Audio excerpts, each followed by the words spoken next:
네, 안녕하세요. 민코는 윤준호입니다. 자, 여러분들 이제 9월 모평이 이제 끝났습니다. 이제 수능 때까지 2달 정도 남았다 보시면 되는데요. 간단하게 총평을 좀 드리면은요. 문제 자체가 뭐 이렇게 루틴했습니다. 네, 이렇게 신유형이나 우리가 지금까지 보도 못했던 이상한 문제가 나오진 않았었고요. 여러분들께서 기출만 제대로 분석을 한다 하더라도 뭐 어렵지 않게 풀 수 있을 만한 문제들만 나왔고, 시간은 조금 부족했을 것 같기는 해요. 네, 그 시간은 조금 부족했을 것 같긴 한데, 그것을 제외하고는 제가 봤을 때는 문제 자체가 루틴하다 보시면 된다는 게 포인트가 될 것 같습니다. 네, 바로 한번 진행을 해보도록 할게요. 1번부터 보시면은요, 경제 주체 A가 자 생산 요소를 구입하여 생산한 재화와 서비스 분배 이렇게 나오는데요. 1번 A는 생산물 시장 공급자예요. A가 누구죠? 생산 요소를 구입하여 생산한다 그랬으니까 생산의 주체가 되니까 기업이 될 겁니다. A는 기업이 될 것이겠고요. 그 다음에 B의 경우는 반대로 가게가 되겠죠. 네, 그래서 1번이 정답이라고 보시면 될 것 같습니다. 2번 B는 이윤국 대화가 아니라 효용국 대화를 추구한다. 이렇게 보시면 될 것 같고요. 3번 학생이 유료로 관람한 영화는 기억, 생산 요소가 아니라 생산물에 해당한다는 걸 이해하시면 될 것 같고요. 4번 니은은 생산 요소 시장에서 거래된다라고 나와 있는데요. 재화학습에서 생산물 시장이죠. 네, 그 다음에 디귿에는 분배에는 상품의 저장, 운송, 판매 활동이라는 것은 생산 활동이라고 보시면 됩니다. 네, 뭐 간단한 내용이니까 이 정도 보시면 될 것 같고요. 네, 이러면 틀리시면 안 됩니다. 네, 그 다음에 2번. 자, 일단은 무엇을 얼마나 어떻게 누구를 위하여 1번이 정답이죠. 생산물 종류와 수량의 선택에 대한 문제이다. 이게 정답이라고 보시면 될 것 같고요. 그 이유는 무엇을 얼마나 생산할 것인가라는 것은 종류, 무엇을, 그쵸, 수량, 얼마나. 네, 딱 그냥 국어네요. 네, 이렇게 보시면 될 것 같고. 2번 이유는 생산물 분배 방식에 대한 결정 문제라는 것은 디귿에 대한 문제라고 보시면 될 것 같습니다. 3번 A에 비해 B에서는 디귿을 해결하는 기준으로 누구를 위해 생산할 것인가를 해결하는 기준으로 형평성을 중시한다 그랬는데, A의 경우는 보시면 아시겠지만 정부의 명령과 통제니까 계획 경제가 될 것이겠고요. 그렇죠. 그 다음에 B의 경우는 시장이다라 볼 수가 있을 겁니다. 네, 이렇게 보시면 될 것 같아요. 그래서 결론적으로 계획에 비해서 시장에서는 효율성을 중시한다는 표현이 정확하겠죠. 네, 그 다음에 4번. B에 비해 A에서는 개인의 자유로운 의사결정을 강조한다라 그랬는데요. A에서는 계획이니까 자유로운 의사결정을 강조한다기보다는 B의 특징이다라 보시면 되겠죠. 4번 거꾸로가 될 것이겠고, 5번의 경우 A와 B에서는 모두 개별 경제주체의 사적 이주거 경쟁을 중시한다라 그랬는데 시장의 특징이다라 보시면 될 것 같습니다. 네, 이 정도 보시면 될 것 같고요. 자, 3번. 자, 일단 보시면은요. 자, 여기서부터 이제 문제가 나오는데, 자, X제에 함유되는 화합물이 알츠하이머병을 예방하는 것으로 밝혀져 X제 찬산이 늘어났다고 나와 있는데요. 일단 보시면은 X에 대한 수요의 증가율이 될 겁니다. X의 수요 증가율이 될 것이고요. 4번의 경우는요. Y제에 대한 농약 잔류 허용 기준을 강화하자. Y제가 뭐죠? 생산 요소거든요. 생산 요소의 가격이 상승했으니까 X의 공급이 감소했다. 이렇게 볼 수가 있을 겁니다. 네, 이렇게 보시면 될 것 같고요. 3번 보완제의 경우 어떻죠, 여러분들? 보완제의 경우는 수요의 증감으로 이루어지게 되는데, 보완제 가격이 상승하였다 그랬으니까 여러분들, 자, 보완제 가격이 상승했으니까 Z제의 가격 상승은 X제의 수요 감소를 가져온다. 이렇게 이해하시면 될 것 같습니다. 1번부터 바로 보시면은요. 가는 X제의 수요 증가율이 될 것이겠고요. 2번 나는 X제의 공급 감소율이 될 것이겠고요. 3번 다만 발생할 경우 X제 판매 수입은 증가한다 그랬는데 여기서 이쪽으로 감소한다는 표현이 정확하다고 보시면 될 것 같습니다. 그 다음에 4번 가와 나가 동시에 발생할 경우, 가와 나가 동시에 발생한다라고 친다면 수요는 증가하고요, 공급은 감소하니까 이렇게 바뀌겠죠, 그렇죠?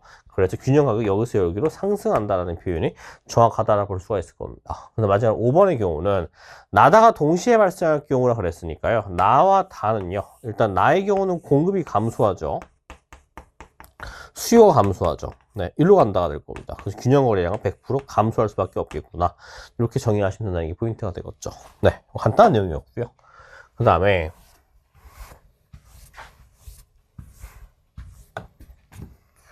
자, 4번 문제, 환율 문제가 나왔는데요. 자, 보시면 달러화 대비 어쩌고저쩌고 나오는데 문제에서 뭐라고 그랬냐면 달러화 대 우리나라 원화 가치의 변동으로 미국 여행 경비 부담이 감소했어라고 나왔으니까요. 미국 여행 경비 부담이 감소했다는 말은 달러의 가치가 떨어졌다는 말이 되잖아요. 그러니까 원달러 환율이 달러의 가치 하락이니까 꽉 분모랑 같이 간다 그랬으니까 떨어졌다라고 이해할 수가 있을 겁니다. 그 다음에 N달러 환율의 변동으로 그렇죠? 미국 유학 학비 부담이 증가했다는 말은 달러의 가치가 올랐다는 말이 되겠죠? 네, 이렇게 보시면 되겠습니다. 어려운 거 아니라 보이고요. 그 다음에 1번 틀렸죠? 원달러 환율이 하락을 의미한다 될 것이겠고 2번 기억의 요인으로 원달러 환율이 하락하는 이유가 무엇이냐?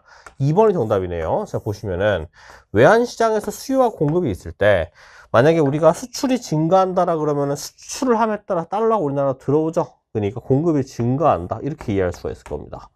그래서 결론적으로 기억의 요인으로 미국에 대한 수출의 증가를 들 수가 있을 것이다 라는 표현이 정확하다. 2번이 정답이다 이렇게 보시면 될 것 같고요. 3번 니은의 요인으로 미국의 일본에 대한 투자 증가를 줄 수 있다고 했는데 만약에 일본에 대한 투자가 증가하면은요 일본 외환 시장에서 달러가 들어올 겁니다. 그래서 이렇게 될 것이거든요.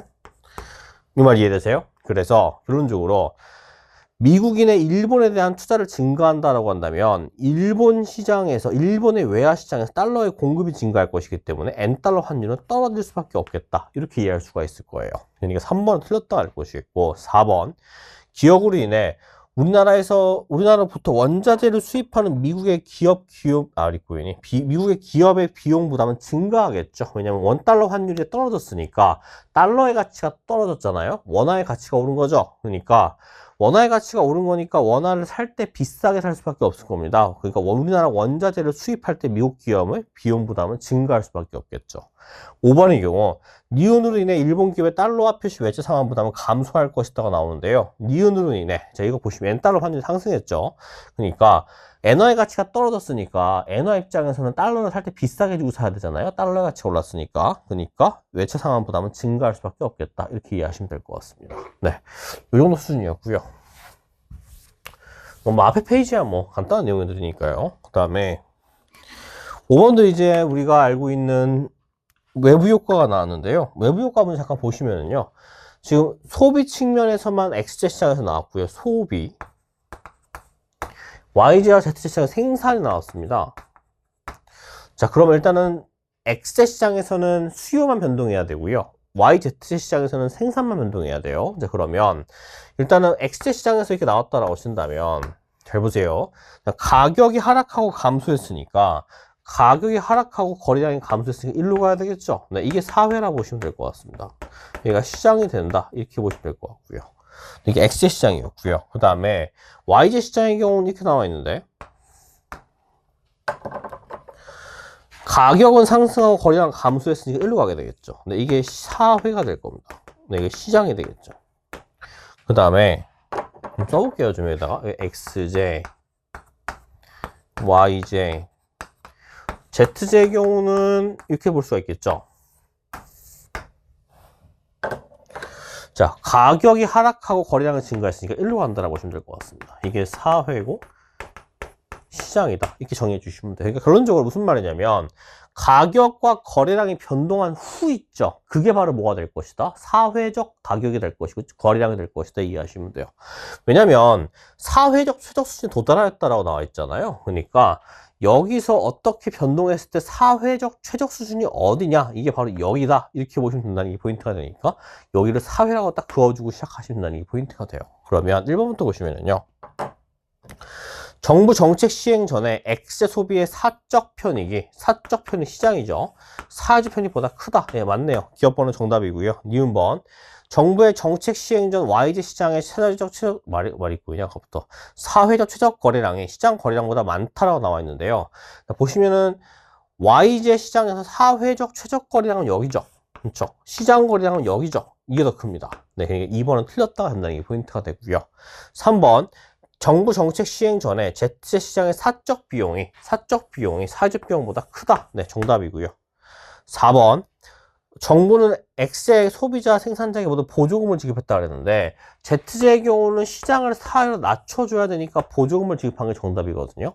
하지만 X제의 경우는 시장을 사회로 낮춰줘야 될 것이기 때문에 얘는 세금을 부과했다는 말로 이해할 수가 있겠죠. 그러니까 제가 말씀드렸듯이 항상 강조했듯이 수요와 공급에 있어가지고 수요의 경우는 세금을 부과하면 아래로 내려가고요. 공급의 경우는 보조금을 지급하여 아래로 내려간다는 거, 거꾸로라는 거 여러분들께서 이해해 주시면 될 것 같습니다. 네, 여기까지 한 워밍업 정도 수준이었다 보시면 될 것 같고요.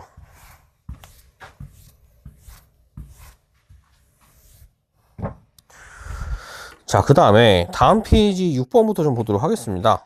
6번이야 뭐 그쵸? 네, 정보 실패입니다. 네, 이거 한번 보시면 될 것 같고요. 7번. 자, 일단 보시면은요. 자, 우리가 지금 1,100원에서 가격이 결정이 되었다면서요. 그쵸? 시장 가격이 1,100원이라고 나와 있잖아요. 그쵸? 그러면 여러분께서 알 수 있는 건 1,100원보다 여기쯤 1,100원이겠죠?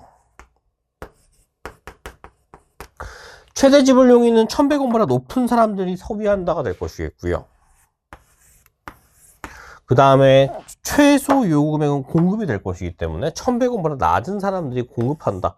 이렇게 이해하시면 깔끔하게 이해할 수가 있을 겁니다. 여기까지 되세요? 자, 그러면 결론적으로 1번 병과 달리 정은 구입하지 않아요. 병은 구입하고요. 틀렸고요.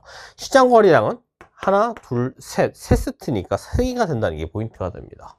6개 아니에요, 여러분들. 헷갈리시면 안 되는데 간혹 질문이 나오는데 6개라는 말이 아니고요. 거래라는 것은 수요와 공급이 매칭이 돼야 일어날 것이기 때문에 한 세트니까 3개다 보시면 될 것 같고요. 3번 갑의 소비자행위는 얼마죠? 2,000에서 1,100을 빼신 값이니까 900이다 보시면 될 것 같고요. 그 다음에 A의 생산자에게는 1,100에서 600을 뺀 값이니까 500이다 보시면 될 것 같습니다. 여기까지 이해하시면 될 것 같고요. 4번 총이연은 얼마가 되죠? 여러분들 자, 매칭을 시켜보시면 되죠. 요래 빼시면 1,400이 나올 것이겠고요. 요래 빼시면 800이 나올 것이겠고요. 요래 빼시면 200이 나올 것이니까 얘를 다 더하시면 2,400이 나올 겁니다. 그래서 여러분들께서 총이연은 2,400이다 이렇게 정의할 수가 있을 것이겠고요. 판매 수입은 얼마죠? 1,100원의 가격에 3명이 구매했으니까 3명이 판매했으니까 1,100 곱하기 3이다라는 표현을 이해할 수가 있겠죠. 이 말 이해되세요? 그러면 얘가 더 크다는 게 포인트니까 4번이 정답이다 이렇게 보시면 될 것 같습니다.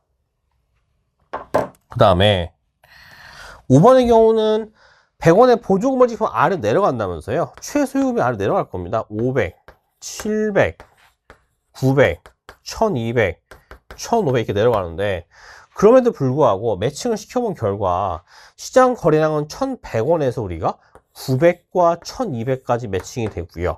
1200으로 일로 간다라 보시면 이게 더 클 것이기 때문에 최대 지불 용의보다 최소 요구 금액이 크면 거래가 일어날 수가 없잖아요. 여러분들. 그렇죠? 그래서 똑같이 100원씩 낮춰준다 하더라도 여기까지 유지가 되다가 여기서 떨어진다가 될 것이니까 똑같이 3개의 거래량으로 똑같이 유지가 될 것이다. 이렇게 이해하시면 될 것 같습니다. 네, 이렇게 보시면 될 것 같고요.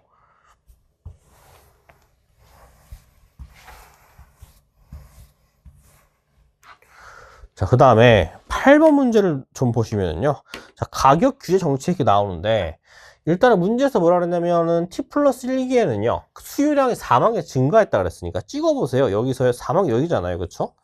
이렇게 잘 그리라고 그림까지 주어졌으니까 그럼 그려보시면 됩니다. T 플러스 1기가 될 거예요. 수요가 증가했으니까.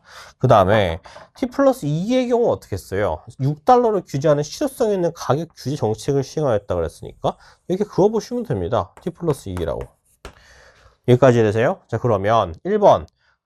자, 최고 가격 제도의 경우는, 그쵸? 최고 가격 제도의 경우는 너무 비싸니까 못 사 먹겠다. 그러니까 수요자를 보호를 목적으로 하고요. 2번. T 플러스 1기의 균형 가격은 T기에 비해 4달러 증가했다가 되는데 일단은 우리가 알 수 있는 거는 여기가 균형 가격이었는데 여기로 바뀐다 그랬죠. T 플러스 1기에. 그러니까 2만 달러 2달러 상승하였다. 이렇게 이해하시면 될 것 같고요. 3번 판매 수입은 어떻게 되죠? T 플러스 1기의 경우는 T기는 여기가 되죠. T기의 판매 수입은 여기가 되고요. T 플러스 1기는 여기가 될 것이니까 이 차이를 구분하시면 되는데 T기의 경우는 8 곱하기 6이니까 48이 나올 것이겠고요. T 플러스 1기의 경우는 8 곱하기 10이니까 80이 나오게 될 겁니다. 네, 그래서 32달러가 증가하였다. 이렇게 이해하시면 될 것 같고요. 4번 t 플러스 2기의 거리량은 t 플러스 1기에 비해 2만 개 감소하였다가 나오는데, 잘 보시면 t 플러스 2기의 경우는 거리량이 어디예요? 지금 여기입니다, 여러분들. 이 질문 간혹 자주 나오시는데, 여러분들 최고 최저 가격제도 있잖아요. 이렇게 나오잖아요. 이게 최고 가격제도라고 본다면 거리량이 어디예요? 여기입니다, 여기. 네, 여기가 거리량이라는 표현이에요, 여러분들. 이 말 이해되시죠? 그래서 이거 뭐 개념과학 때도 많이 했는데 질문이 나오더라고요. 상대적으로 의외로. 이제 그래서 여기가 거리량이 되고요. 최저 가격제도의 경우는 이렇게 그리시면 어디가 거리량? 여기가 거리량입니다. 네, 그래서 t 플러스 2개의 거리량은 t 플러스 1개면 2만 개 감소했다가 나오는데, t 플러스 1개의 경우는 여기가 되니까 8만 개고요. t 플러스 2개는 4만 개니까 4만 개 감소하였다. 이 표현이 정확하다고 보시면 될 것 같습니다. 그 다음에 맞아요. 5번 t 플러스 2개의 생산자에게는 t 플러스 1개에 비해 24만 달러 감소했다가 나오니까 어딜 보시면 되냐면 여기가 생산자이잖아요. 여기가 생산자이잖아요. 이 말 이해되세요? 그러면 요 면적만큼이 몇 달러냐? 이 소리가 될 것이니까 계산해 보시면은 4 더하기 8 나누기 2 하면 6 곱하기 4 하면 24만 달러 나오겠죠. 까지 되세요? 네, 여기까지 보시면 될 것 같고요. 그 다음에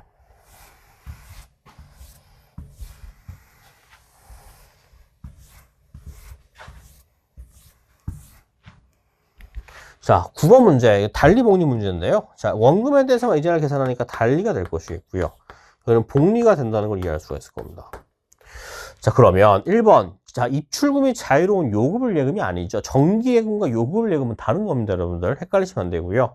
요금을 예금은 수시로 인출이 가능하지만 정기예금은 수시로 인출 가능한 게 아니고요. 이게 한번 묶어놓으면은 우리가 이자 받으려면은 좀 그 기간 동안 갖고 있어야 돼요. 네, 다른 개념이라는 거 이해하시면 될 것 같고. 2번, B에 가입할 경우, 이게 좀 헷갈리는 말이 될 건데, 전년의 원리금 증가율은요, 무슨 말이냐면 10%잖아요. 우리가 예를 들어서 1,000만 원을 투자했다라고 쳐보세요.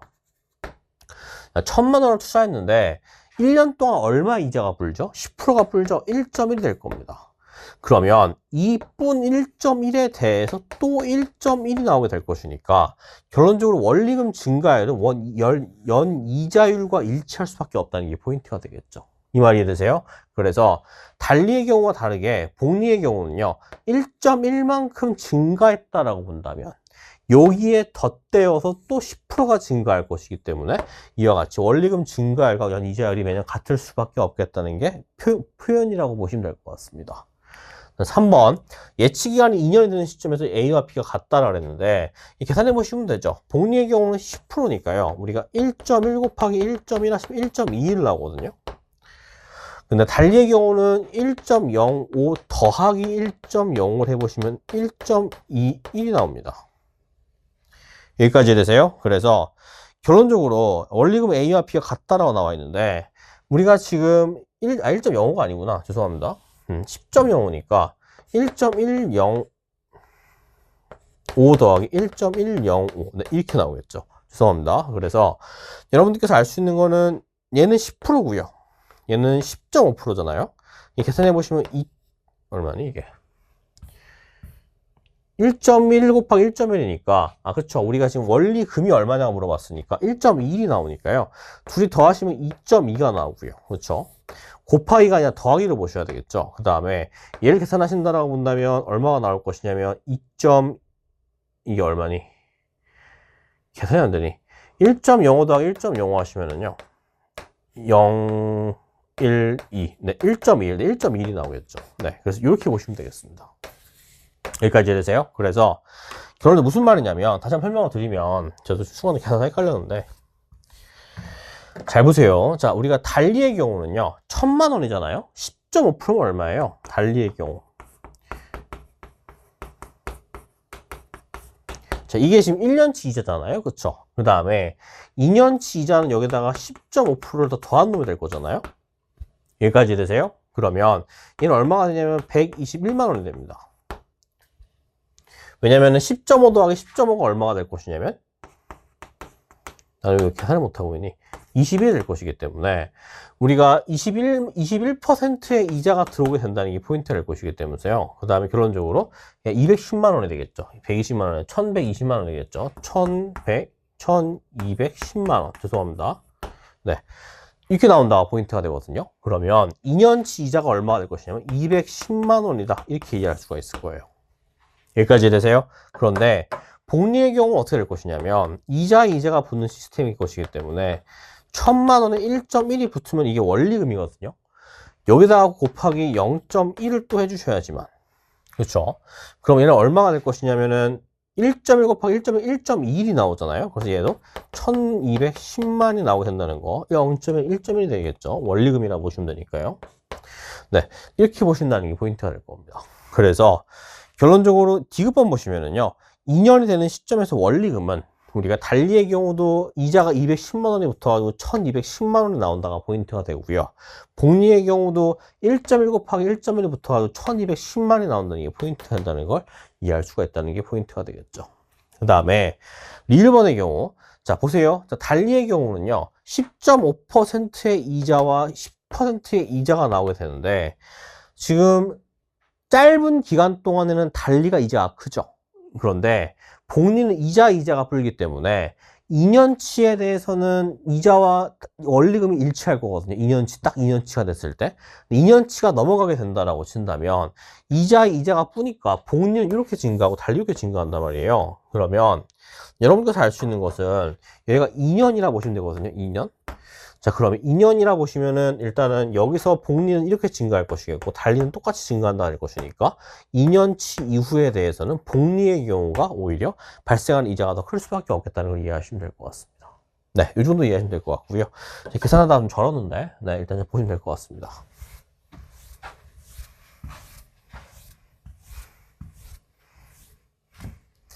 자, 그 다음에 10번 문제 보시면은요, 이것도 뭐 이제 6월 평가와는 비슷한 문제죠. 자, 일단 보시면은 지금 제가 네모네모 백화점에서 구입을 하였는데요. 자, 땡땡 인터넷 쇼핑몰에서 B를 땡땡 백화점에서 20% 할인된 가격으로 구매할 수 있고라 그랬으니까 일단 이 B 있잖아요. B를요 20% 할인하시면 얼마예요?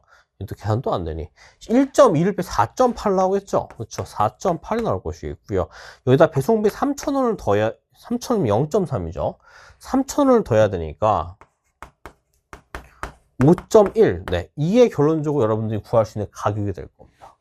이 말 이해되세요? 그래서 우리가 땡땡 인터넷에서 산다라고 친다면 그때 가격 5.1로 살 수가 있다는 게 포인트가 돼요.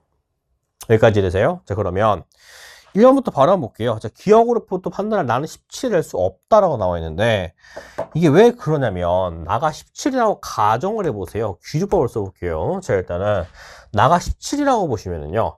여러분들께서 일단은 이 사람은 지금 현재 A를 네모네모 백화점에서 구입했다 그랬거든요. 그러면 제가 항상 강조했지만 회계학적 이익이 큰 놈과 순편이익이 큰 놈이 동일하다면서요. 그 순서가.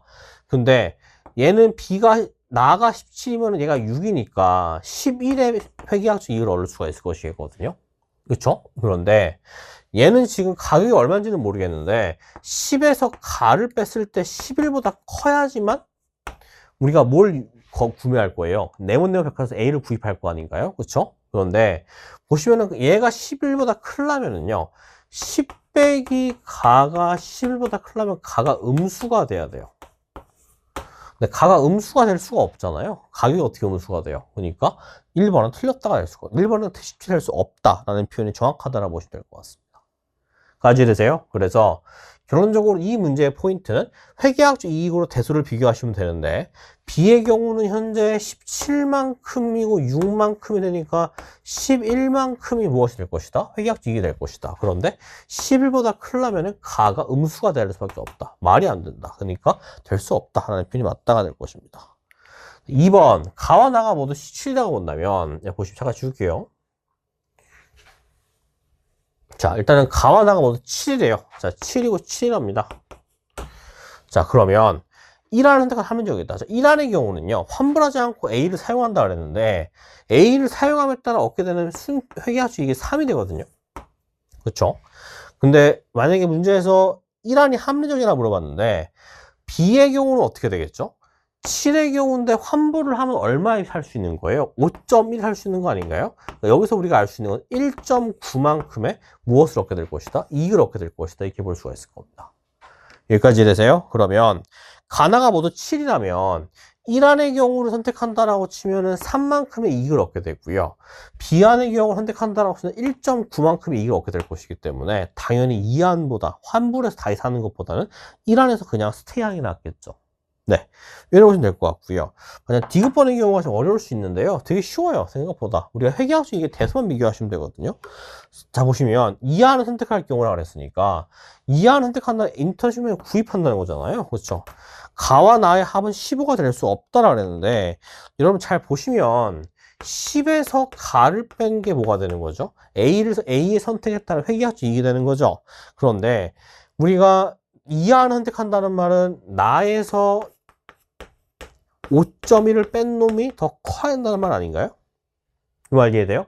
그러면 나에서 5.1을 뺀 놈보다 10에서 가를 뺀 놈이 더 작아야 된다는 게 포인트가 될 것이기 때문에 얘를 넘겨보면은 가 플러스 나는 15.1이 나옵니다. 자, 그럼 결론적으로 가 플러스 나의 경우는 15.1보다는 항상 커야 된다는 게 포인트가 될 것이기 때문에 이 15는 될 수가 없다. 당연한 말이 되겠죠. 네, 될 수가 없습니다. 있다는 말 틀렸어요. 네, 이거 될 것 같고요.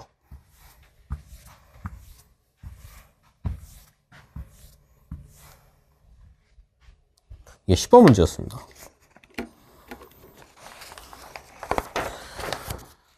자, 그 다음에 11번 문제. 자, 고용 악화가 심각합니다. 자, 소득세율과 뭐 나오는데 3번이 정답이죠. 1번 소득세를 인하해야 될 것이겠고요. 긴축이 아니라 확대를 실시해야 될 것이겠고, 국공채를 매입하면 시중 통화량이 풀리니까 경기 부양이 되겠죠. 3번 정답이고요. 4번 시중은행의 대출을 확대해야 될 것이겠고, 통화량은 증가할 겁니다. 네, 당연한 내용이 될 것이고요. 그 다음에 12번 문제 보시면요. A, B 지역의 경제활동 참가하고 고용이 나타낸 것이다. 자, 이게 좀 어려울 수 있는데요. 15세 이상의 인구가 T년에 1000만 명에서 800명 감소했거든요. 그러면 제가 이렇게 한번 써볼게요. 일단은 15세 이상 인구를요. T년의 경우는 얼마가 되는 거예요? 1000만 명 중에서, 그렇죠? 지금 현재 1000만 명 중에서 A 지역의 경우는 얼마를 차지하고 있다? 60% 차지하고 있다. T년의 경우 600이 될 것이겠고요. 그 다음에 T 플러스 20의 경우는 50%로 감소했으니까 1000만 명에 800만 명이 될 것이고 800명에 50%가 400이 될 겁니다. 이렇게 따라오세요. 그래서 A 지역의 T년의 15세 이상 인구는 600만 명이고요. T 플러스 20년의 15세 이상 인구는 400만 명이다. 이렇게 이해할 수가 있다는 게 되겠죠. 그 다음에 두 번째, B 지역의 경우는 T년의 경우 채워주면 되니까 400이 될 것이겠고요. T 플러스 20의 경우도 400이 된다는 걸 이해할 수가 있을 겁니다. 800에서 채워주면 되니까요. 자, 그러면 이렇게 보신다라고 신다면, 자, 우리가 볼게요. 1번부터 보시면은요. T년의 A 지역의 실업자 수는 40만 명이다라고 나와 있는데요. 잘 보시면 T년의 A 지역의 실업자 수라고 했거든요. 그런데 지금 T년의 A 지역이거든요. A 지역은 60%가 50%가 나오는데, 그러니까 무슨 말이냐면 600만 명 중에서 60%는 무엇이에요? 지금 경제활동에 참가하고 있는 사람이겠고, 600만 명 중에 50%는 지금 현재 일을 하고 있는 취업자라고 보시면 되겠죠? 나머지 10%가 어떻게 되는 거예요? 실업자가 되는 겁니다. 그러면 600에다가 10%를 곱하시면 이게 바로 60만 명이 나올 것이겠고, 이게 T년의 A 지역의 실업자 수가 되겠죠. 까지 이해되세요? 그래서 다시 한번 말씀드리면 경제활동 참가율이 60%니까요. 그렇죠? 고용률이 50%니까요.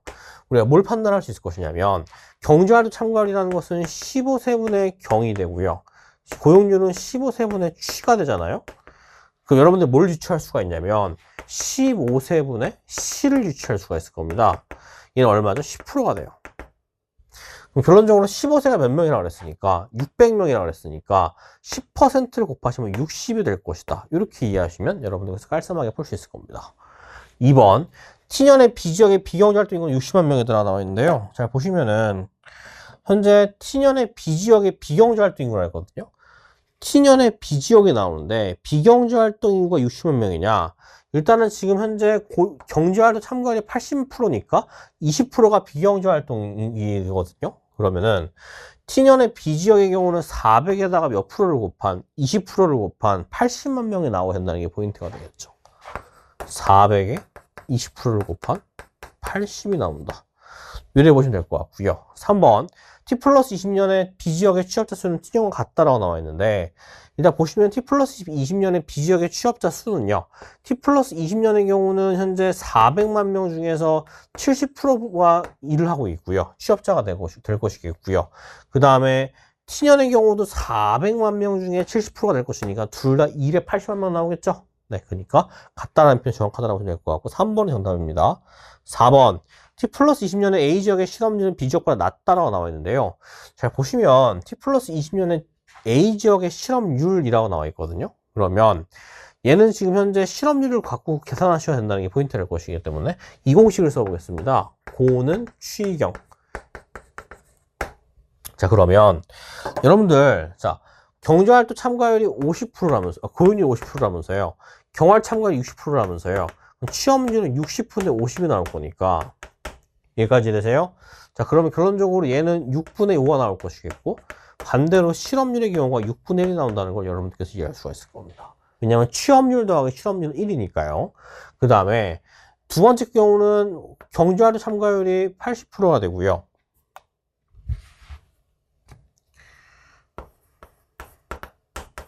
그 다음에 B지역의 경우는 고용률이 70%가 되니까 여기는 80분의 7이 나오겠죠.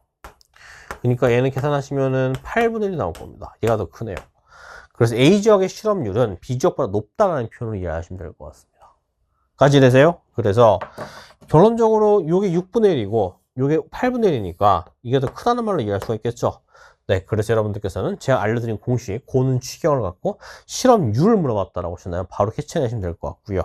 5번은 되게 쉽죠? 고용률은 T점은 낮다라고 나와 있는데, 잘 보시면 현재 고용률은 50%잖아요? 얘는 70%잖아요? 가중평균입니다, 여러분들. 잘 보시면 A지역의 경우는 현재 50%고요. B지역은 70%인데 T년의 경우는 가중치가 600대 400이고요. T 플러스 20년의 경우는 가중치가 400대 400이거든요. 자, 그럼 여러분들 계산할 것도 없이 직관적으로 일을 해보시면요.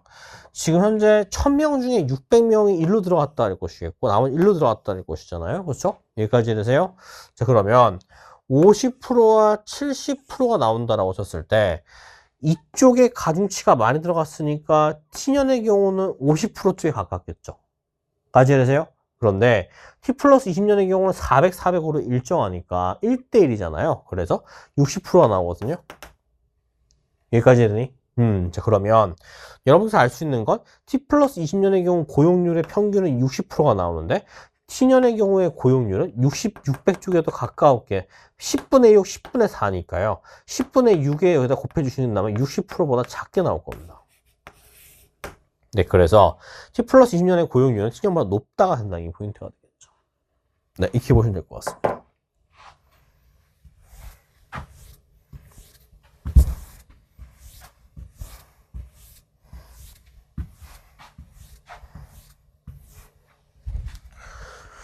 그 다음에 13번 문제도 워낙 간단하니까요. 자, 일단 보시면 순수출이 증가하고 노선상이 증가하는 것은 가히 요인이라고 했는데, 순수출이 증가하면 총수요가 증가하고요. 그 다음에 생산성이 상승한다라고 보면 공급이 증가합니다.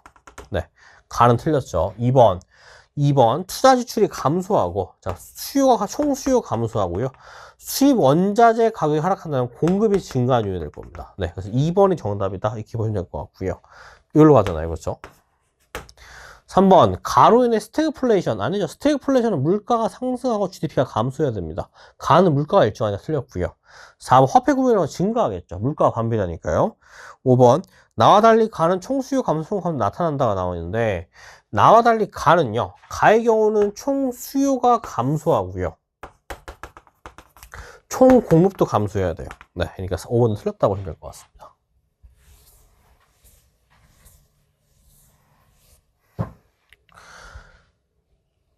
자, 14번 문제. 지금 문제에서 뭐라 그랬냐면 양국 모두 이익이 발생하는 범위 되게 쉽죠, 여러분들.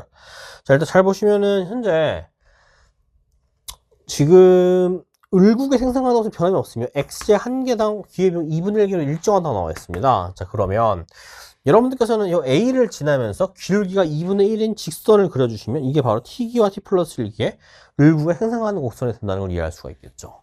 자, 그러면 얘는 얼마가 되죠? 기울기가 2분의 1이 되거든요. 여기는 45가 될 것이고요. 그렇죠? 45가 아니죠. 50이 되겠네요. 왜냐면 20분의 10이니까요. 그렇죠. 2분의 1 나와야 되니까 30분의 15니까 25가 나와야 될 것 같아요. 네, 그래서 지금 제가 분홍색으로 그린 요게 뭐가 될 것이냐면 T기와 T 플러스 1기 을국에 생성하는 곡선이 됩니다. 네, T기와 T 플러스 1기 변함이 없다 그랬으니까요.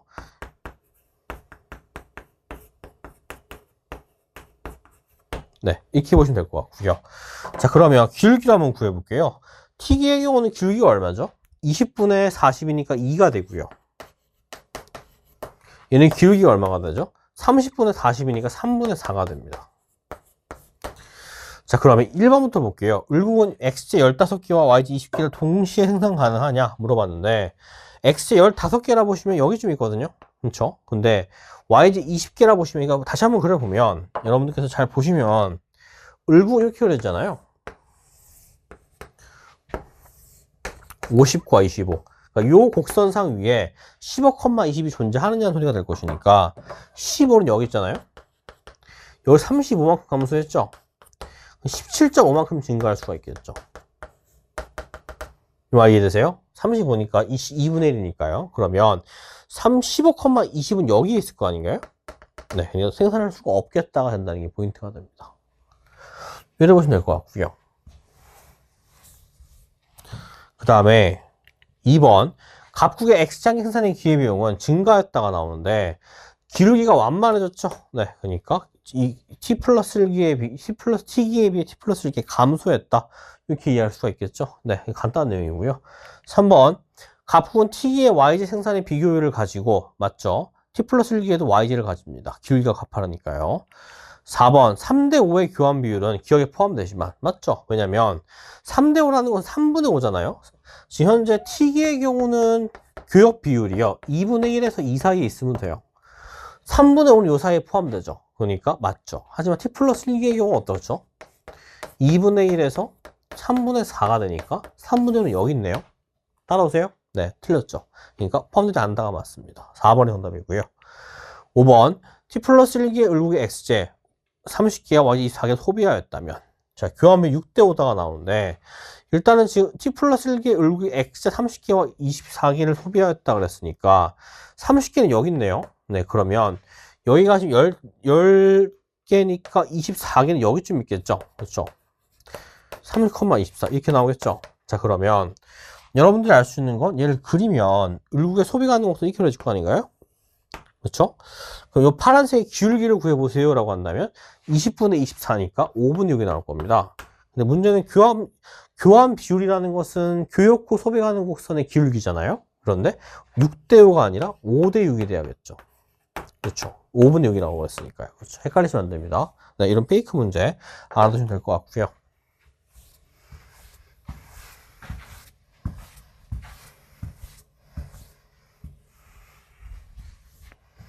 그 다음에 자 15번 문제.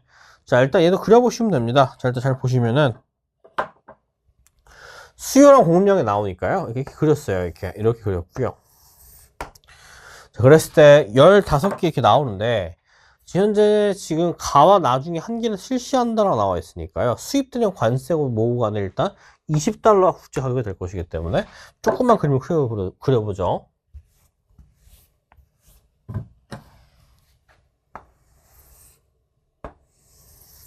이렇게 그릴 수가 있거든요. 자, 그런데 20개라 그랬으니까 $20라 그랬으니까 여기쯤 있을 겁니다.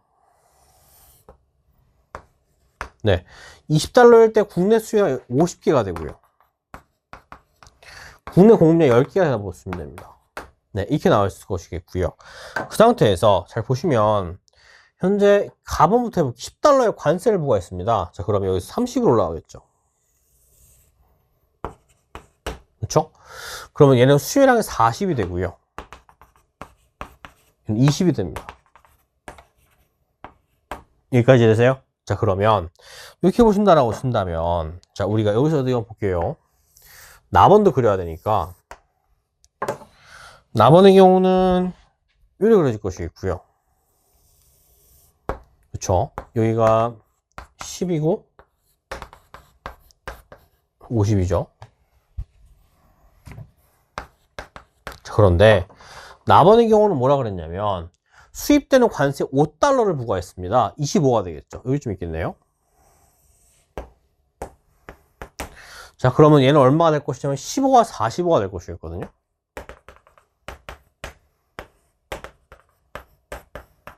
그런데 여기다 뭔 짓을 했냐면 보조금 10달러를 부과했답니다. 자, 잘 보세요. 자, 이거 그림을 잘 그리셔야 되는데 여러분 10달러의 보조금을 지급했다 그랬으니까 제가 일단 보조선을 좀 그어 볼게요. 일단 얘를요 이렇게 한번 그어 보면은요, 얘는 필요 없는 선이긴 한데 그래도 그림을 그리기 위해서 보조선을 한번 그려 보겠습니다.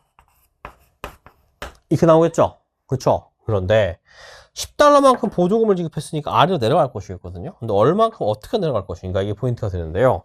여기 있던 게 30이고 20이 여기서 일로 내려갑니다. 이렇게 내려가요. 이렇게. 네, 이렇게 내려간다고 보시면 돼요. 이렇게 그려지거든요. 여기까지 되세요? 자, 그러면 이렇게 내려간다라고 본다면, 그렇죠? 자, 그러면은 여기서 우리가 30이고 20이 된다는 게 포인트가 되니까 10만큼 내려갔다, 이렇게 볼 수가 있을 겁니다. 자, 그러면 우리가 그때 파란색과 분홍색의 교점의 요 놈을 구하셔야 되거든요. 요 놈은 얼마가 될까요? 25를 10만큼 내렸으니까 여러분들께서 알 수 있는 것은 얘는 25가 된다는 게 포인트가 되겠죠. 5만큼씩 증가하니까요. 그렇죠? 여기가 포인트입니다. 여기를 잡아주셔야 돼요. 네, 이걸 잡아주시면 끝납니다. 그럼 1번부터 보시면은요. 1번은 가를 시행할 경우 국내 소비량을 물어봤으니까 여기가 되겠죠. 40개가 될 것이고요. 관세 수입 여기가 됩니다. 네, 20 곱하기 10이니까 200이 될 것이겠고요. 보조금 총액은 얼마인가요? 여기서 10달러만큼 내려갔으니까 25만큼 10달러가 나오니까 250달러가 될 겁니다. 그렇죠? 250달러 될 것이겠고, 4번 나를 시행할 경우의 수입량은 25에서 45까지 총 20이 나오거든요. 그렇죠? 가의 경우는 20이거든요. 똑같아요. 5번의 경우가 답인데요. 소비 지출액을 물어봤는데 소비 지출의 경우는 우리가 여기라 보시면 되거든요. 여기서 여기 소비를 보셔야 돼요. 소비를. 네, 그래서 40 곱하기 30이 나오고요.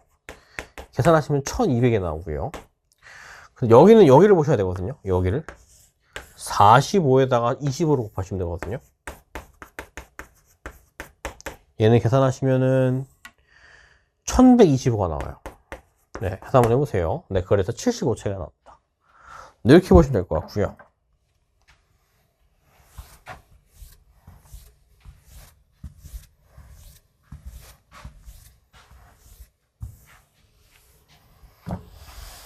자, 그 다음에 5문제 남았네요.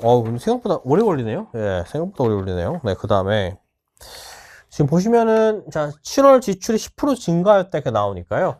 얘를 다 더하시면 220 나오고요. 10% 증가했으니까 200이 나오겠죠. 40 나올 겁니다. 네. 이렇게 보시면 될 것 같고요. 그 다음에 비경상소득은 없어요. 네. 재산소득입니다. 여러분들 주식배당금이라는 것은. 그 다음에 디귿번 소비지출은 7월에 비해 5만원 증가하였다. 소비지출은 식료품과 이동통신비입니다. 125에서 135만원 증가했다. 맞는 표현이 될 것이겠고요. 자, 처분 가능 소득은 전체 소득에서 얼마죠? 280에서 얘네 둘을 빼신 75를 빼신 거. 그 다음에 얘는 300에서 90을 빼신 거. 얘는 210이 되고요. 얘는 205가 된다는 걸 이해할 수가 있을 겁니다. 네, 이렇게 보시면 되겠죠. 그 다음에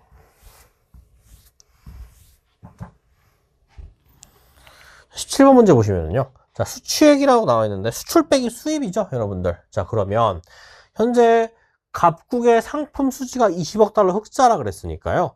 여러분들 갑국 수치가 40인데 지급이 20이 돼야 한다는 거.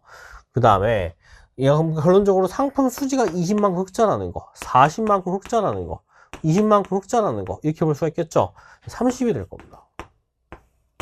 네, 그래서 1번이 정답이라고 보시면 되겠죠. 그 다음에 2번 T년의 가폭의 서비스 수지는 20억 달러 흑자가 될 것이고요.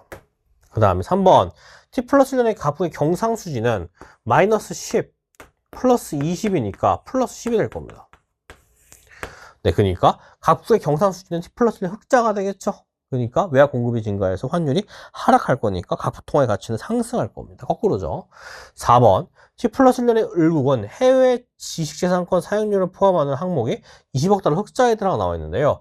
잘 보시면 T 플러스 1년의 을국이라고 그랬습니다. 자, 해외 지식재산권 사용료는 서비스 수지죠. 자, 그러면 을국의 경우는 현재 보시면 아시겠지만 현재 10과 30만큼이니까 20억 달러 적자가 나왔거든요. 그러니까 4번은 틀렸다 할 것이겠고 5번의 경우 상품 수입액은 30에서 20을 뺀 수입액이죠. 수출백의 수입이 아니라 을국의 수입액은 20이 되고 40이 되니까 20억 달러 작다라는 표현이 맞게 될 겁니다. 네, 이렇게 보시면 되겠죠.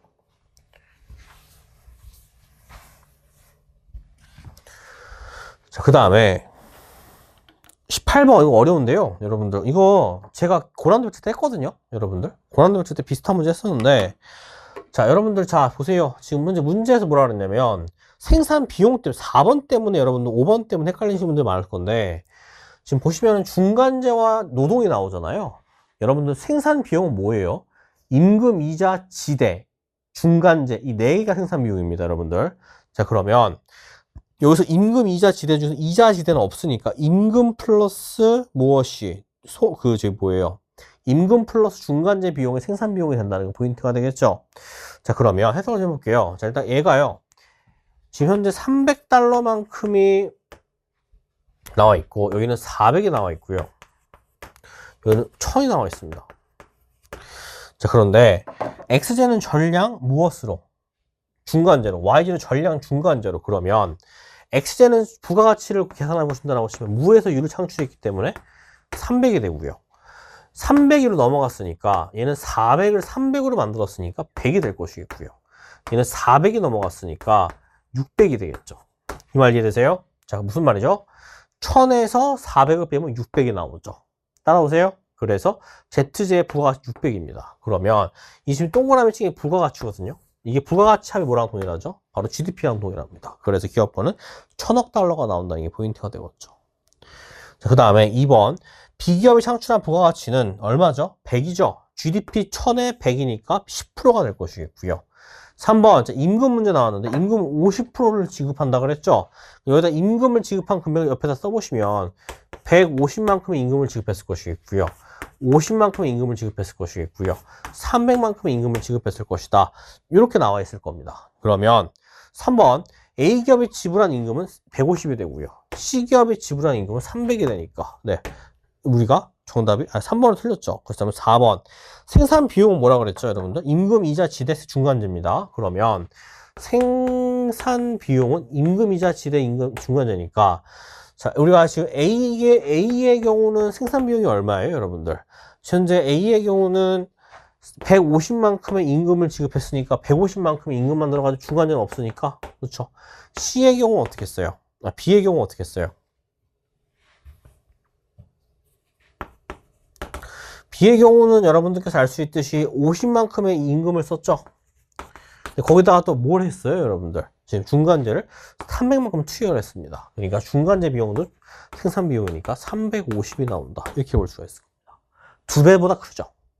그 다음에 마지막으로 5번의 경우가 제일 어려웠을 텐데요. 파이 A와 파이 B와 파이 C를 다 구해드릴게요. 여러분들 잘 보세요. 자, 우리가 이윤이라는 것은 판매 수입 빼기 생산 비용이죠. 자, 그러면 A의 경우는 현재 판매 수입이 얼마예요? 300입니다. 여기까지 해주세요. 그 다음 YJ의 경우는 비용이 400이 들어갈 것이겠고요. 여기는 1000이 들어가겠죠. 여기서 뭘 빼주시면 되죠? 생산 비용을 빼주시면 되니까 A의 경우 얼마가 들어갈 거예요, 여러분들? 지금 현재 300만큼에서 우리가 임금으로 150만큼이 들어가니까 이렇게 빠져가지고 150이 될 것이겠고요. B의 경우는 여기 써있죠. 50에다가 350을 뺀 아니죠.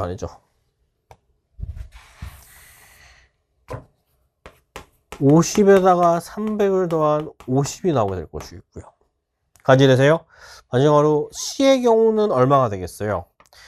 중간재 비용이 현재 400이 들어갔고요. 임금은 300이 들어갔으니까 300 플러스 400이 들어가서 700이니까 300이 들어갔다. 이렇게 볼 수가 있을 겁니다. 자, 그러면 C기업의 이윤 300은 A, B 기업의 이윤 200을 합친 것보다 크다. 맞는 말이 되겠죠. 네, 이렇게 보시면 될 것 같고요. 그 다음에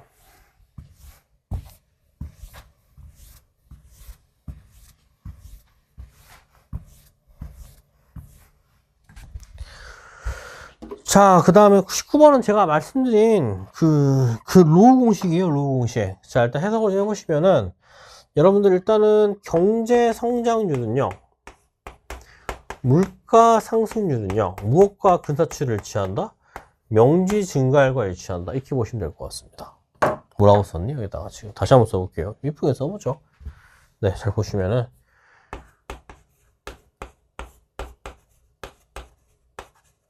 네, 이것도 이쁘지도 않네. 네, 경제 성장률에다가요.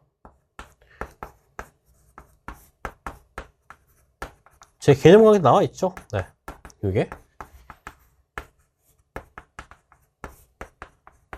네, 이렇게 보시면 될 것 같습니다. 그러면, 갑의 경우는 현재 1%로 예측하고 있다면서요. 물가는 2% 하락할 것을 예측하고 있다면서요. 명지 증가율은 약 마이너스 1% 감소했다. 이렇게 볼 수가 있겠죠. 을의 경우 어때요? 경제 성장은 동일하게 예측하자. 물가 2% 상승할 것이기 때문에 얘는 약 3% 증가할 것이다. 이렇게 정의하고 시작하시면 아주 쉽습니다. 네, 그래서 1번부터 보시면은요. 자, 갑은요, 2024년도 명목 GDP가 갑이죠. 더 클 것이 아니라 작을 것을 예상했다는 것이 있고요. 2번, 2024년 GDP 디플레이터 100보다 작을 거 아니죠. 얘도 지금 현재 물가 상승률이 을의 경우는 2% 증가할 것이라고 그랬기 때문에 102가 된다는 거 이렇게 이해할 수가 있겠죠. 102. 3번, 갑과 달리 을은 실질 GDP에 작을 것을 예측하였다. 이게 정답이죠. 을의 경우는 현재 실질 GDP가 더 1% 증가했고 3% 증가했으니까 명지가 더 크다고 판단했는데요. 갑의 경우는 얘와 얘니까 실지가 더 크다고 판단했다. 이렇게 볼 수가 있는 겁니다. 자, 그래서 갑과 달리 을은요, 2024년 실질 GDP 영역을 잘고 예측하였다. 편이 정확하다고 보시면 될 것 같고요. 4번, 을과 달리 갑은요, 2024년 경제 규모가 2023년보다 클 것을 예측하였다가 나오는데, 보시면은 경제 규모는 뭘로 판단하죠? 실질 GDP로 판단하죠. 그런데 을의 경우는 실질 GDP가 증가, 갑의 경우도 증가니까 둘 다 7 것으로 예측하였다고 맞을 것이겠고요.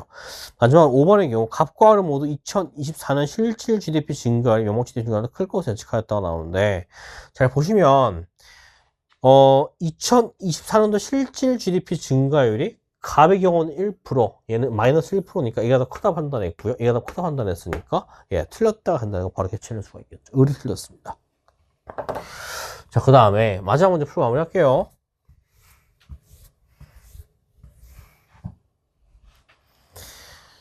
자, 이 문제도 좀 어려운 문제인데 여러분들 잘 보시면 그나마 좀 쉬운 문제예요. 왜냐면 원화환상 수익률이니까 여러분들께서 잘 보시면, 자, 항상 1번부터 볼게요. 가로 전액 투자했을 때 기여가 110만 원이다. 자, 일단 가로 전액 투자했을 때. 자, 달러와 정기 예금이거든요. 그 다음에 환전을 원화로 했을 때 T 플러스 1년 시점에서 환율을 현전합니다. 상황 1의 경우는요, 여러분들 잘 보시면은, 현재 우리가 달러로 수익률을 110% 냈으니까 110이 1100이 되겠죠? 그쵸? 110이라 보시면 되겠죠? 어쨌든 무슨 말이냐면, 현재 원달러 환율 변화율이 10% 상승했잖아요. 그건 일단 둘째 치고, 내가 지금 1000달러를 투자해서 10%를 얻었으니까 1100달러가 될 겁니다. 그렇죠? 1100달러인데 환율이 상승했으니까 우리가 알 수 있는 것은 1번의 경우는 상황 1의 경우는 1000달러에 대해서 1.1 곱하기, 따라오세요. 이게 바로 뭐죠? 1.1이라는 것은 달러와 정기 예금을 가입한 거예요. 그 다음에 원달러 환율이 10% 상승했으니까 1.1을 또 곱해주시면 됩니다. 여기까지 되세요? 그래서 제가 121만 원 나오고 있죠. 1번 틀렸고요. 2번, 상황 2의 경우 가로 전에 투자했을 경우 나보다 크다라고 나와 있는데요. 잘 보시면 상황 2의 경우는 뭐예요? 지금 현재 원달러 환율이 10% 하락했고 주식 가격은 10% 상승했다가 나오게 되는데, 상황 2의 경우를 가로 전에 투자한다라고 친다면요. 1000달러에 1.1이 증가하고요. 0.9가 감소하니까 990 나오거든요. 99가 나오거든요. 990이죠. 그쵸? 얘는 1210달러가 나오고요. 여기까지 되세요? 자, 그러면 결론적으로 여러분들께서 알 수 있는 것은 상황 2의 경우는요. 가로 전액 투자했을 때라고 보신다라고 하시나요? 990만큼 나오게 될 것인데, 나로 전액 투자하면 어떻게 되겠어요? 달러를 매입을 했어요, 주식을. 그러면 1000달러어치를 현재 주식 가격이 10% 상승했으니까 1.1 올랐겠죠? 그렇죠? 환율이 떨어졌으니까 0.9가 될 겁니다. 네, 그래서 얘도 990달러로 동일하다. 이렇게 이해할 수가 있을 거예요. 여기까지 되세요? 그래서 같다가 될 것이겠고요. 그 다음에 3번. 상황 2의 경우 500달러씩 분산 투자하면은 기업은 100만원에다가 나오는데, 자, 가와 나로 500달러씩 분산 투자하시면은요, 990의 절반, 990의 절반이니까 결론적으로 990이 나옵니다. 네, 그래서 1000달러가 나온, 100만원이 나오는 게 아니고요, 990달러가 나오게 되니까 99만원이 나온다는 게 포인트가 되겠죠. 이 말 이해되세요? 그래서 여러분들은 지금 보시면은 어차피 문제에서 대다수가 1000달러당 1000달러가 나오고요. 100만원이 나오고 1000달러가 나오게 될 것이기 때문에 환율을 일일이 곱해가지고 다 계산할 필요가 없이 여러분들께서는 그냥 이 달러에 대해서 그냥 증감만, 환율의 증감과 수익률의 증감만 곱해 주신다라고 친다면 깔쌈하게 문제가 풀리게 된다는 게 포인트가 됩니다. 네, 그래서 기업은 99만원 될 것이겠고요. 990달러가 나오니까. 4번. 다로 전액 투자했을 경우 기업과 상황 1의 경우 이거 같다라고 나와 있는데요. 4번 보시면은요. 다로 전액 투자한다라고 치면은요. 문제는 뭐냐면 여기서요. 다의 경우는 현재 T 시점의 환율을 적용한 원화로 지급한 달러거든요. 그러니까 환율의 변동폭을 반영해서는 돼요, 안 돼요? 안 된다가 포인트가 됩니다. 자, 그러면 다의 경우는 환율의 변동을 전혀 계산해서는 안 된다가 될 것이니까 애초에 수익률이 다르니까 상황 1, 2의 경우가 다를 수밖에 없겠죠. 문제의 출제 의도는 얘까지 곱해가지고 같은 거 아니냐 이렇게 문제를 낸 건데요. 환율 10% 하락, 마이너스 10%, 10%니까 똑같잖아요. 그렇죠? 그런데 환율 자체를 적용할 수가 없기 때문에 틀렸다가 됩니다. 이렇게 하시면 될 것 같고요. 5번인 경우가 정답이죠. 자, 일단 보시면 나와 다로 각각 500달러씩 배분하여 투자했을 때 기억은 상황 1의 경우가 2의 경우보다 크다라고 나와 있는데요. 자, 일단 잘 보시면은 5번의 경우는요. 자, 나의 경우는 500달러씩 투자했대요. 500달러가 되는데요. 나의 경우는 어떻게 되겠어요, 지금? 지금 현재 나의 경우 상황 1의 경우는 10% 상승했죠? 내가 1.1이 상승했을 것이겠고요. 그렇죠? 그 다음에 환율도 상승했으니까 1.1이 될 겁니다. 그렇죠? 500만 원씩 분산한 거예요. 그 다음에 다의 경우에 500달러를 분산 투자하신다라고 친다면 이 다의 경우에 500달러 분산 투자는 어떻게 되겠어요? 달러와 펀드 Z에 대해서 10% 하락했으니까 0.9가 하락했겠죠? 여기까지 되세요? 이게 바로 지금 현재 나의 경우를 상황 1에 나와 다를 500달러씩 상황 1에 투자한 경우라고 보시면 될 것 같고요. 상황 1입니다. 상황 2의 경우는 500달러에 대해서, 그렇죠? 상황 2니까 현재 어떻게 되겠어요? 1.1 곱하기 0.9 이렇게 나오겠죠? 왜 이렇게 나오죠? 원달러 환율이 10% 하락했고 주식은 10% 증가했으니까 0.9와 1.1을 곱해준 것 뿐입니다. 여기까지 되세요? 그 다음에 펀드의 경우 500에 대해서 1.1이 증가했다. 이렇게 볼 수가 있을 겁니다. 까지 되십니까? 자, 그러면 결론적으로 얘는요. 500에 1.21 플러스 0.9가 나오고요. 이번에 계산이 아까 달리 복리 문제도 그렇고 너무 지저분해요. 네. 이렇게 나오게 될 겁니다. 자, 그러면 얘는 계산하시면 얼마가 나오죠? 몰라. 얼마니? 나 왜 계산이 안 되니? 2.11 얘는 2.09 네, 그래서 얘가 더 크다는 게 되겠죠. 네, 5번이 정답입니다. 네, 여기까지 진행하고요. 여러분들 문제를 제가 좀 직접 풀어보니까 시간이 좀 걸리네요. 예, 어쨌든 뭐 근데 확실한 건 이거 하나입니다. 여러분들 수능은 더 어렵게 나올 거예요. 예, 그러니까 대비를 단단히 해주셔야 될 것 같고 저는 10월 달에 파이널 모의고사 뵙도록 하겠습니다. 감사합니다.